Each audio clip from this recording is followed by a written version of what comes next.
love your view on private equity ownership of housing and how there's a raging debate about this and whether there should be restrictions on the amount of ownership.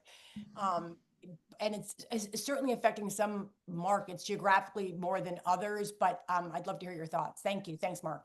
Yeah, it's funny. I think there were at least 2 or 3 other questions where I heard the word private equity and I was really confident that was the question that was coming, and it didn't, and now you brought it.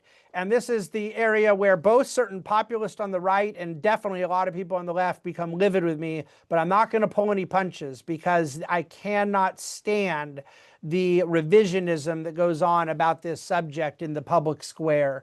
If people want to see housing get more expensive and our affordability issue get worse and the supply constraints get tighter, then they should go try to regulate private equity from buying housing.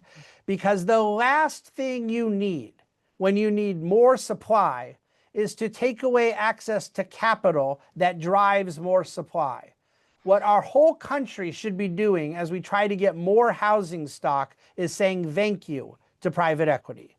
Now, that's a very controversial view and is not going to get me invited on Steve Bannon's podcast, I understand, but I'm not wrong about the economics of it. But first of all, just to put it in perspective, the total amount of single-family residences in this country of 330 million people that is owned by any institution, but particularly private equity sponsors, is so minimal, so tiny, it becomes absolutely laughable that we believe private equity investment is boosting up the prices. Now, where they go into high-end properties and buy whole neighborhoods and upgrade and add shopping centers and entitlements and other sort of quality of life improvements that push prices higher, that is definitely creating economic growth, but it is creating higher prices for that community.